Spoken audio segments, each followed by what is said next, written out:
Well, children, I do hope that you've been enjoying the story of David. It's an amazing story about the little boy who God turned into this great king. You know, the sad thing is, though, that people often, in fact usually, aren't quite perfect. In fact, very far from it. And David himself was far from perfect. Something terrible happened. He was at the height of all his power. God had been so good to him.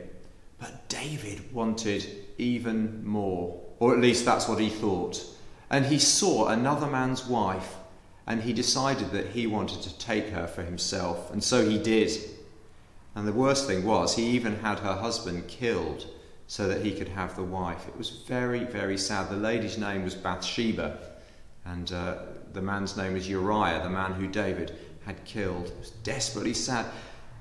And God, though, hadn't given up on David.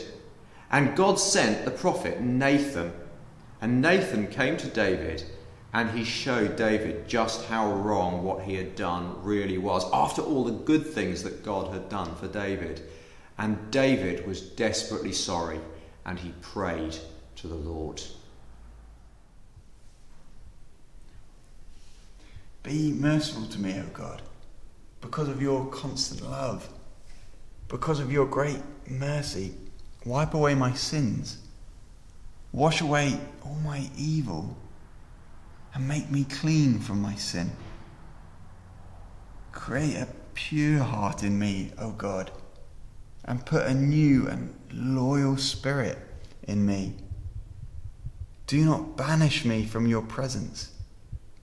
Do not take your Holy Spirit away from me. And you know what? God kept his promise to David, and David lives on right through the Bible. Yeah, the rest of David's life actually was quite a lot more difficult than the first part had been. But God never forgot the promise he had made. Do you remember? He said to David that one of David's sons would be the king of the whole universe forever. Well, one of his great grandsons. And that person was Jesus, the son of David, as he was called. Jesus, the great king, the king who will never let us down. David, he was a wonderful king in lots of ways, but he did muck up, didn't he? But Jesus, the king who will never let us down, never let anybody down, who we can trust in always. Jesus, the son of David. So don't forget the story of David. Go on learning about the story of David. Read some of his psalms that he wrote in the Bible. They're wonderful. Here's the wig. Well, you that perhaps will remember David through the wig. But remember David, above all, for God's amazing promise that through him, his son, Jesus, would come into the world to be our king.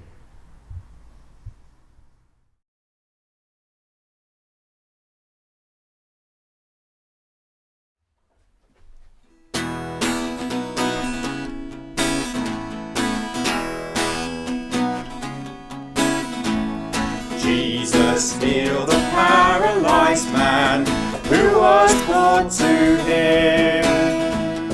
Jesus healed him so he could show he forgives our sin. How cool is that? How cool is that? He told the man to pick up his mat. He must be God if he did that. How cool is that? Jesus calmed a terrible storm while he was at sea. Jesus calmed it so he could say, "Fear not, trust in me." How cool is that? How cool is that? He spoke the word, the waves went dead flat. He must be God if he did that. How cool is that? Jesus fed a very big crowd who no food to eat. was fed, and so he could show he's all that we need. How cool is that? How cool is that? From all that bread you almost get fat. He must be God if he did that. How cool